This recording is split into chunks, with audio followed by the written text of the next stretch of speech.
Hello, my name is Chris Winder. I am a ghostwriter, and today I'm going to talk to you about the proper care and feeding of your ghostwriter. So what a ghostwriter is someone who usually has more time than money, whereas the ghost boss, what I call them, usually have more money than time. So we arrange a situation and a business agreement where I write your book or your blog post or whatever your project is, and you get to claim credit for it, and there's nobody to say that you didn't write it. Nobody at all, because part of my contract is a non-disclosure agreement where I agree never to tell a soul. I'll take it to my grave. But in order to make the project go more smoothly and cut down on how much back and forth and how much time we have to take trying to schedule meetings to figure some of this stuff out, let me give you a few points that'll help out. That's the proper care and feeding of your ghostwriter part.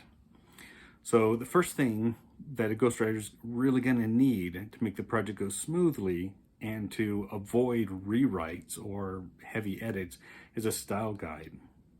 A style guide will give us information on, for instance, how much cussing do you want? Obviously, if it's a children's book, that would be exactly 0. Probably not even the word darn. But if you're writing a military science fiction, the audience tends to appreciate some cussing because military members, at least in the United States, generally cuss a lot. Another thing is the theme. Does your story have a theme? Are you trying to teach a lesson like crime doesn't pay or never give up on love, something like that?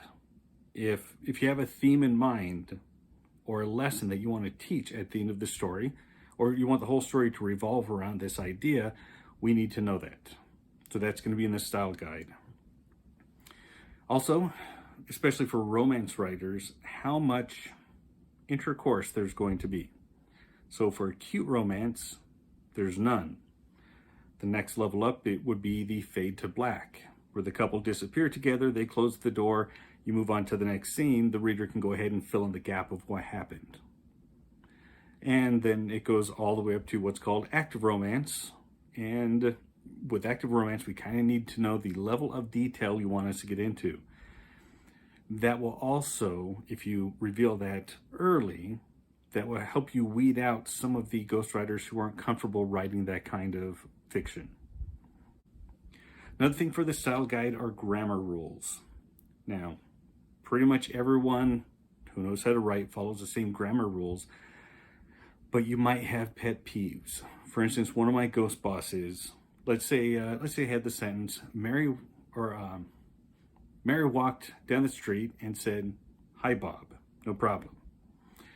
But if I said, "Hi, Bob," said Mary, this ghost boss would have had a problem with that. "Hi, Bob," said Mary. Instead, this ghost boss wanted, "Hi, Bob," Mary said.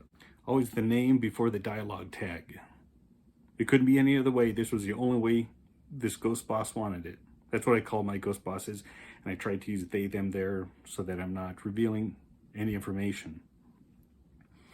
Also, if what you want us to write is part of a series or branches off of a series that you've already written or that you've already had other ghostwriters write, we really need a universe Bible. So for instance, if you've got, say, 15 books in your series, you want us to write book 16, it's gonna cost you because we're gonna have to go back and read all 15 books if you don't have a universe Bible. We're gonna have to make our own so that we know who the characters are, their habits, their mannerisms, things like that. So I'll do another video digging deeper into what a universe Bible is, but basically it's, here's the main characters, here's the characters who used to live, here's how they died, here's the major cities, the major plot points. It's okay to do this, it's okay to do that, but it's not okay to, let's say, venture into this part of the galaxy if you're writing science fiction, because I'm saving that for something else. I've had that happen as well. Another thing we could use is a very basic outline. If you don't give us an outline and you say, hey, just kind of make this thing happen, then you're gonna get what you're gonna get, and that could lead to a lot of dispute. If you said, well, shoot, I didn't think you were gonna do that, I thought you were gonna do this, and we say, hey, you hired me and you didn't give me anything to work off of. You said, kind of make this happen, and this is exactly what I did. Then it's not going to be a very productive relationship. So if you have an idea in mind, and let's say you have 5 specific things you need to happen and you don't really care what happens in between, that's enough.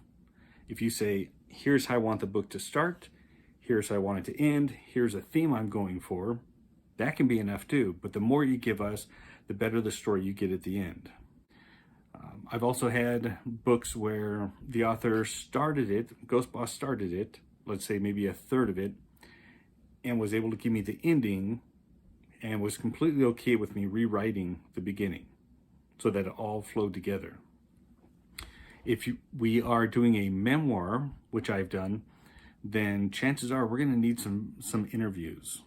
And I use a service called Zencaster, where I ask open-ended questions and I get you to talk as much as I possibly can, because I need to pick up on your habits and your mannerisms, words you use. Like maybe you actually use the word groovy a lot. And if you don't use it in your book, people might wonder if you really wrote it. So things like that. But one more time, quick recap. So we need to know the theme. Like if you're trying to convey a message, or you're trying to follow some sort of logical path that you're trying to wrap the book around.